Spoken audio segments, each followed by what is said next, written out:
मैंने आप लोगों से एक वीडियो पहले जो डाली थी, अभी मैं फिर एक वीडियो डाल रहा हूँ।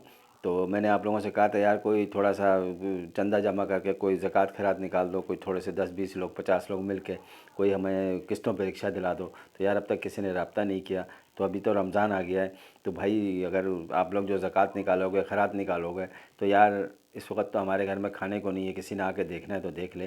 तो कोई 20-25-50 आदमी मिल के इकट्ठी करके कोई रिक्शा हमें किस्तों पे दिला दो यार, हमारा रोटी रोज़ी का सिलसिला चल पड़ेगा। ये काना दज्जाल बहुत हरामी है, हरामी का बच्चा है। इसकी माँ पत्नी मेरे ख्याल से तवाइफ थी, क्या थी मुझे नहीं पता, लेकिन मुझे इतना ज़रूर पता है कि इसकी माँ अच्छी औरत नहीं थी। क्योंकि इसने मुझे धोखे से फंसाया हुआ है, इसने मुझे धोखे से फंसाया हुआ है। मैं आपको क्या बताऊं, मैं ये अपने बेटे हैदर को बख्श के नहीं गया। इसके बेटे का नाम हैदर है, ये कालापुल पे रहता था, बांग्लादेश से आया था, बांग्लादेश को तबाह कर दिया इसने। अब पाकिस्तान की बारी है, पाकिस्तान से फिर ये दुनिया की बारी है, दुनिया को वो अपने कब्ज़े में करके तबाह कर देगा ये। इसका काम ये है बड़वे का, दल्ले का, हरामी का। ये किसी हलाली माँ की औलाद, हलाली बाप की औलाद नहीं है, ये बगैरत नस्ल से था। इस वीडियो को इतना शेयर करो कि इसकी बेटी शबनम और इसके बेटे हैदर के पास तक कालापुल पर चली जाए। मैं अभी थोड़े से छोले लेके निकलता हूँ बेचने के लिए, तो 300-400 रुपये कमा के आता हूँ, जिसमें से 250 रुपये अपने बेटे को किराया दे देता हूँ। फिर उसमें से कभी घी ले आता हूँ, कभी आटा ले आता हूँ, 1-1 किलो 2-2 किलो करके आटा लेकर आता हूँ। कभी चीनी नहीं है, कभी पत्ती नहीं है। तो यार मेरे हालात इतने इस मादर चौथ के बच्चे ने ख़राब कर रखे हैं। मेरे पास तो मेरे बाप की जायदाद में से इतना मिला था कि मैं 3 मकान बना चुका था। मेरे पास 2 प्लाट थे, 1 मकान था। मैं तो आज बैठ के ऐश आराम की ज़िंदगी गुजारता। ये दल्ले भड़वे ने, मादर चौथ इंसान ने, इसकी मैं माँ का क्या बोलूँ, मेरे मुँह से गुस्सा आता है, मेरे मुँह से सिर्फ गालियाँ निकलती हैं। इसके कफन में आग लगेगी, एक एक बंगाली के कफन में आग लगेगी। बांग्लादेश में जितने दफाने और पाकिस्तान में जितने भी होंगे बंगाली, सबके कफन में आग लगेगी मादर चौधों के। किसी को नहीं बख्शूंगा मैं। जितने दिन मैं ज़िंदा हूँ मेरे दिल से दुआ निकलेगी और मेरी ज़बान से निकलेगी। मेरे अल्फाज बड़े कीमती हैं, आपको नहीं पता। इंशाअल्लाह सबकी कब्रों में आग लगेगी। मैं बंगालियों से नफ़रत करने लगा हूँ, मेरे को इतनी नफ़रत हो गई है मैं बता नहीं सकता। इस बगैरत ने अपने धोखे से मुझे बख्शा है। मैं आपको एक बात और बताऊं, अगर ये अपने बेटे को बख्श के जाता ना, तो इसका बेटा इसको कब्र से दोबारा निकलवाता और मोहल्ले वालों से कहता पेशाब करो बाल्टी में, टप में, मैं अपने बाप को दोबारा गुस्ल दूंगा। ये इतना मादर चौध किस्म का इंसान है, आपको नहीं पता। मुझे कहता है कि अब तू अपने बेटे को बख्श। कैसा मादर चौध आदमी है कि उधर नहीं बख्श के आया अपने बेटे को, अब मुझे क्या धोखे से बख्शा, अब मेरे बेटे को पैदा करवा के अब मुझे कहता है कि अपने बेटे को बख्श, ताकि वो इस राह पे निकले। क्यों निकलेगा? मैं अपनी जान देने को तैयार हूँ। मैं अपने रोज़ाना कैप्सूल खा रहा हूँ 6-6 7-7। मेरा मैदा गल सड़ जाएगा, मैं अस्पताल जाऊँगा, मेरा ऑपरेशन हो जाएगा और मैं वापस नहीं आऊँगा। ख़त्म हो जाएगी मेरी दुनिया। और उसके बाद दुनिया जाने, दुनिया की जो तबाही फेरेगा ना ये, तो वो तो आप लोगों के सामने आ जाएगी। ये वीडियो मेरी संभाल के रखना, तो ताकि ये सबूत के तौर पर आप लोगों को नज़र आएगी कि यार ये बंदा ये बात बोल गया था। ये काना दज्जाल है, सुन लो मेरी बात, ये काना दज्जाल है, हरामी का बच्चा, बहुत बड़ा बहनचोद आदमी है ये, कुत्ते का बच्चा। इसकी माँ जो थी ना चकले में बैठती थी, इसका बाप ने इसको माँ को चकले में बिठाया हुआ था, बगैरत का बच्चा। अब आ जाता हूँ मैं ये पीरों की तरफ कि पीरों ने क्या किया है। मौलाना फ़ारूक बशीर 24 में रिक्शे बांट रहे थे, मैं इनके पास गया। मुझे बहुत अच्छी तरह जानते हैं, बहुत अच्छी तरह जानते हैं, लेकिन घमंड का लेवल बड़ा ऊंचा है उनका। बहुत बहुत बहुत बहुत बहुत घमंडी आदमी है। तो मैंने इनसे कहा कि वो रिक्शे का कुछ कर दें, तो फार्म दे दें, ये वो, बस ज़्यादा बात नहीं करते। फार्म दे दिया, मैं समझ रहा होता हूँ बात को, वो मेरी बात को समझ रहे होते हैं कि ये क्या बोल रहा है। तो इंक्वायरी हुई, सब कुछ हुआ, इन्होंने मुझे रिक्शा नहीं दिया। पर्ची दे देते थे, नीचे चले जाओ, पर्ची दे दी नीचे आ गया, पर्ची दे दी नीचे आ गया। एक दिन मैंने तंग आके इनके नीचे जो बेसमेंट में बैठे होते हैं लड़के, उनको बोला, मैंने कहा यार हम तो सिफारिश लेके ऊपर से आते हैं, आपके पास पर्ची देते हैं। तो कहने लगा वो तो पर्ची हर एक को देते हैं, वो तो पर्ची हर एक को देते हैं, जितने चक्कर आपने ऊपर लगाए इतने चक्कर हमारे पास लगा लेते तो हम रिक्शा दे देते। सोचने वाली बात है, इनका अमला बोल रहा है मुझे ये। अगर ये बोलते हैं झूठ बोल रहा है तो आ जाए मेरे सामने बैठ जाए, मैं बात करता हूँ कि हाँ ये अमले ने बोला है, मैं झूठ क्यों बोलूँगा। फिर 2025 में अभी मैं गया इनके पास, तो मैंने इनसे कहा कि नमाज़ पढ़ी ज़ोहर की इनके पीछे, और पढ़ के मैंने जब ये निकलने लगे मेरे पास से, तो मैंने कहा इनको कान में कहा कि भाई मुझे ना मकान का किराया चाहिए और राशन चाहिए। हालांकि बहुत अच्छी तरह जानते हैं कि इसके हालात क्या हैं, ये कौन है क्या है, लेकिन इन्होंने मकान का किराया दिया ना इन्होंने राशन दिया। ये तो उस दिन इनका अमला जल्दी औकात में आ गया। इनका अमला जितना नीचे बैठा हुआ ना बेसमेंट में, वो तो समझता है कि हम सिर्फ जन्नती हैं, बाकी जो लोग दोस्त आए हैं हमसे मदद मांगने के लिए दोस्ती हैं। वो मुझे नहीं समझता था कि मैं कौन हूँ और क्या कर सकता हूँ।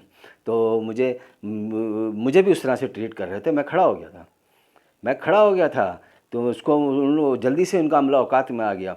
मैं औकात से बाहर निकलने लगा था। मौलाना फ़ारूक बशीर ऊपर से चप्पलें छोड़ के भागते कि उसने हंगामा कर दिया, क्योंकि वो मुझे बहुत अच्छी तरह जानते हैं, इनका अमला नहीं जानता। और एक साहब जो इंक्वायरी करने आए थे मेरे पास जौहर में, वो तो बहुत बड़े तुर्रम खान थे, बातें नहीं सुन रहे थे भाई, बातें नहीं सुन रहे थे कि वो बातें सुने। नहीं नहीं बस ठीक है, ऐसा कुछ नहीं हुआ। अरे तुम्हारा बाप काना दज्जाल आ गया, वो वक्त आ गया है, वो वक्त आ गया कि काना दज्जाल आ गया है। तुम एक इंसान की मदद नहीं कर सकते यार? राशन भी तुम्हारे पास है, पैसे भी 200 रुपये इन्होंने मुझे किराए के नहीं दिए। 200 रुपये क्या होते हैं, क्या औकात रखते हैं? इससे मैं मुझसे मांगते तो मैं दे देता यार, इतना तो कारोबार मेरा था, लाख सवा लाख में कमाता था, पानी का कारोबार।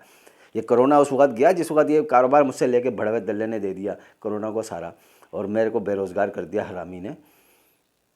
इसकी माँ के कफर में आग लगेगी। तो पीरों से तो मुझे नफ़रत हो गई। एक हमारे वो अरशद साहब हैं, वो सूफ़ी अरशद, वो पहले खलीफा थे, वो अब बहुत बड़े पीर बन गए। तो वो ताजपुर स्कीम में रहते हैं, बट चौक नए नए पुल के पास। तो इन दो लोगों ने तो मुझे ऐसी नफ़रत बिठा दी पीरों से कि मैं तो इनकी शक्ल देखना गवारा नहीं करता।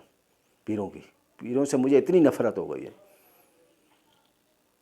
मैं तो यकीन मानना मेरे तो रोंगटे खड़े हो जाते हैं। अगर वो कोई पीर बोलता है कि ये गलत बोला तो आ जाए, बैठ जाए मेरे साथ, बैठ के बात कर ले, मुझे झूठा साबित कर दे। इस वीडियो को निकाल दो, फेसबुक पर डाल दो, अपने वीडियो के साथ मिला के चलाओ। इनको बताऊं, पीर सिर्फ दो काम करने के लिए दुनिया में आया, एक काने दज्जाल की दलाली करने आया, दूसरा माल बनाने आया। इतने पीर ऑस्ट्रेलिया में बैठे हैं, लंदन में बैठे हैं, दुबई में बैठे हैं, सिर्फ माल बना रहे हैं। पाकिस्तान के हक़ में कोई बात नहीं करता। जब तक मैं जिंदा हूँ मैं बात करूँगा थोड़ी थोड़ी। मैं अभी बताता हूँ, इमरान खान जब बड़क मारता था तो ये काना दज्जाल की तो जिसको बड़क लगवाता था तो अवाम खुश हो जाती थी, सियासतदान परेशान हो जाते थे। आजकल वो इकरार के पीछे पड़ गया, इमरान खान खामोश हो गया। इकरार अपनी गैरत का जनाजा खुद नमाज जनाजा पढ़ा रहा है, आपको नहीं पता। आप देखना उसको, जब वो बातचीत कर रहा होता है, उसकी बॉडी लैंग्वेज और उसके फेस रीडिंग को देखना, उसकी वो चीज़ थोड़ी है।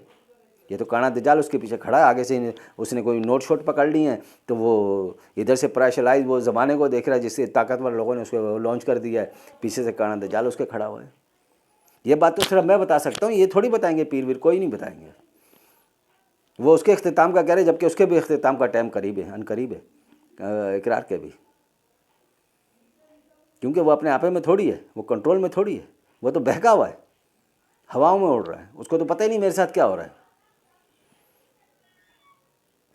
ये तो बस मैं जितना मैं जानता हूँ उतनी बात मैं कर सकता हूँ। मैं बातें तो बहुत सारी हैं मैं कर सकता हूँ, लेकिन जितनी करीब करीब हैं वो मैं कर देता हूँ। तो लिहाजा यार थोड़ी बहुत कोई अगर ज़कात खैराती समझ के हमारी कोई थोड़ी थोड़ी लोगों से मदद करवा दो। रमज़ान का महीना है, क्योंकि अब तो छोले भी नहीं बिकेंगे, रमज़ान आ गया है, तो मैं कहाँ का, मेरे घर में तो खाना पीना ख़त्म हो जाएगा यार। थोड़ा थोड़ा कोई मदद करवा दो मेरी यार। ये बगैरत का बच्चा है, मैं बोलता हूँ इसके बांग्लादेश के एक एक कब्र में कफन में आग लगेगी, एक एक कब्र में, एक एक कब्र में आग लगेगी। ये मेरी बद्दुआ है, दिल से, मेरे दिल से बद्दुआ है। ये रोशन तेरी बेटी शबनम की कब्र में भी आग लगेगी, तेरे बेटे हैदर की नवासा नवासी पोता पोती कोई नहीं बचेंगे, तेरे माँ बाप की कब्र में आग लगेगी जिन्होंने तेरे को हराम का पैदा किया था। बगैरत इंसान, तू तो कफन के लायक भी नहीं था। तेरे को अपने बेटे को बख्श के नहीं गया, वो बख्श जाता था वो तेरे को पेशाब से गुस्ल करा के दोबारा दफनाता। मादर चौथ किस्म का इंसान है तू, दलाल था, दलाल, बगैरत किस्म का। इस वीडियो को संभाल के रखना, इस वीडियो को फेसबुक पर डालो और इस वीडियो को जनाब अपना वीडियो के साथ मिला के चला सकते हो तो चला दो, क्योंकि ये काना दज्जाल है। लोग कहते हैं काना दज्जाल आएगा तो उस वक्त ऐसा होगा। अबे भाई वो वक़्त आ गया, वह वक़्त आ गया, तस्लीम करो, देखो मिलो मुझसे, मैं बताऊँगा तुमको यार। तो लिहाजा यार मेहरबानी करना यार, अगर कोई कर सकते हो तो थोड़ी बहुत ज़कात ज़ुकूत खैरात खुरूज जमा करके हमारे लिए कुछ कर दो। क्योंकि मैंने अपने बेटे को भी कह दिया, मैं मर जाऊंगा, मेरे बाद कुछ खा के मर जाना। ये कैप्सूल मैं खा रहा हूँ, आप भी बनाना, चूने के कैप्सूल हैं। आपको पता है चूना जो सफ़ेदी करते हैं वो पकता है, कैसा पकता है, वो मैं कूट कर कैप्सूल में भर के वो मैं खा लेता हूँ। 6-7 कैप्सूल आराम से डेली के। एक दिन मैंने 10-15 खा लिए थे तो मुझे उल्टी हो गई थी, और इतनी उल्टी हुई थी कि मेरा गला बंद हो गया था। क्योंकि मैं अब जीना नहीं चाहता, मैं अब जीना नहीं चाहता, क्योंकि इस भड़वे दल्ले ने मेरे को कोड़ी कोड़ी का मोहताज कर दिया। दलाल ने, इसकी मैं माँ की कब्र में ऐसे आग लगा दूंगा कि पूरा पूरा कब्रिस्तान जल जाएगा। तो यार मेरी बड़ी मेहरबानी हो जाएगी आप लोगों की अगर थोड़ी सी मदद मेरी कर, ज़कात खैरात ही दे दो यार हमें समझ के। रमज़ान आ गया, थोड़ी थोड़ी ज़कात खैरात इकट्ठी कर लो आपस में, कुछ 10, 15, 20, 25, 50 अफराद। तो उसमें मैं तो नेट पर बात कर रहा हूँ यार, दुनिया देख रही है इसको। और अगर मेरा नंबर है 0316032936 ये मेरा मोबाइल नंबर है। तो यार हम भीख मांग रहे हैं, समझ लो थोड़ी सी यार। जब तक ज़िंदा हैं, जब तक अस्पताल नहीं जा रहा हूँ, जब तक बस जिस दिन अस्पताल चला गया उस दिन ख़त्म हो जाऊँगा बस।